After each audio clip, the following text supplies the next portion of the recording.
സൂര്യയന്ത്ര ടാരോട്ടിലേക്ക് ഏവർക്കും സ്വാഗതം. Career related ആയിട്ടുള്ള ഒരു 3 കാർഡുകളാണ് നമ്മൾ ഇന്ന് റീഡ് ചെയ്യുന്നത്. നിങ്ങളുടെ യഥാർത്ഥ ലക്ഷ്യമായി യോജിക്കുന്ന കരിയർ പാത ഏതാണെന്നാണ് നമ്മൾ നോക്കുന്നത്. ഒരു നിമിഷം കണ്ണടച്ച് പ്രാർത്ഥിച്ചുകൊണ്ട് നമുക്ക് 3 കാർഡുകൾ എടുക്കാം. ഒരു കാര്യം പ്രത്യേകം ശ്രദ്ധിക്കുക, ഇത് ഒരു ജനറൽ റീഡിംഗ് ആണ്. റിസൊണേറ്റ് ആവുന്നവർ മാത്രം എടുക്കുക.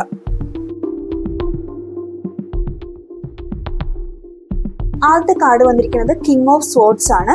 രണ്ടാമത്തെ card 3 of swords, the magician. മൂന്നാമത്തെ ഒരു മേജർ അർക്കാന കാർഡാണ് വന്നിരിക്കുന്നത്.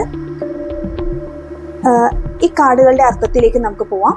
കിങ് ഓഫ് സ്വോർഡ്സ് എന്ന കാർഡ് സൂചിപ്പിക്കുന്നത് നിങ്ങളുടെ യഥാർത്ഥ ലക്ഷ്യം, നിങ്ങളുടെ ബുദ്ധി, കമ്മ്യൂണിക്കേഷൻ സ്കിൽസ്, വിധി നിർണയം അഥവാ അല്ലെങ്കിൽ ലോ റിലേറ്റഡ് ആയിട്ടുള്ള ജോബ്, അങ്ങനെയുള്ള ഒരു കരിയറുമായിട്ട് യോജിക്കുന്നു എന്നാണ്. ഇവിടെ 3 ഓഫ് സ്വോർഡ്സ് എന്ന കാർഡ് സൂചിപ്പിക്കുന്നത് നിങ്ങളുടെ ലൈഫിൽ സമീപകാലത്ത് നിങ്ങളുടെ മനസ്സിനെ നല്ല രീതിയിൽ മുറിവേൽപ്പിക്കുന്ന നിരാശാജനകമായ കുറെ കാര്യങ്ങൾ സംഭവിച്ചിട്ടുണ്ട്.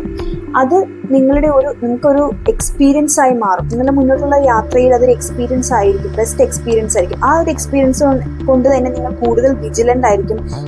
നിങ്ങളുടെ അത് ശക്തിയാക്കി മാറ്റാനായിട്ട് നിങ്ങൾക്ക് കഴിയും എന്നാണ് പറയുന്നത്. എല്ലാ സാഹചര്യങ്ങളും നിങ്ങളുടെ ചുറ്റിലുമുണ്ട്. മൂന്നാമത്തെ കാർഡ് മജീഷ്യൻ സൂചിപ്പിക്കുന്നത് ഇതാണ്. അതായത് നിങ്ങൾക്ക് വളരാനുള്ള എല്ലാ സാഹചര്യങ്ങളും നിങ്ങളുടെ ചുറ്റിലുണ്ട്. നിങ്ങൾക്ക് എല്ലാ റിസോഴ്സുകളും നിങ്ങളുടെ ചുറ്റിലുണ്ട്. അപ്പം അത് നിങ്ങൾ ബുദ്ധിപൂർവ്വം ഉപയോഗിക്കണം എന്നാണ്. പ്രത്യേകിച്ച് നിയമം, എഴുത്ത്, ട്രെയിനർ അല്ലെങ്കിൽ ടീച്ചിങ്, നിങ്ങളുടെ മനസ്സും ശബ്ദവും ഒക്കെ നയിക്കുന്ന അതാണ് നിങ്ങളുടെ വേദനയെ ലക്ഷ്യമാക്കി മാറ്റാനും നിങ്ങൾക്ക് മറ്റുള്ളവരെ ഇൻസ്പയർ ചെയ്യാനും ഇൻഫ്ലുവൻസ് ചെയ്യാനും ഒക്കെ നിങ്ങൾക്ക് കഴിയും എന്നാണ് മൂന്നാമത്തെ കാർഡ് സൂചിപ്പിക്കുന്നത്. ഇന്നത്തെ കാർഡ് റീഡിംഗ് ഇവിടെ പൂർണ്ണമാവുന്നു. വീഡിയോ ഇഷ്ടമായെങ്കിൽ ഷെയർ ചെയ്യാനും ലൈക്ക് ചെയ്യാനും സബ്സ്ക്രൈബ് ചെയ്യാനും മറക്കരുത്. ഏവർക്കും ഒരു ശുഭദിനം ആശംസിക്കുന്നു.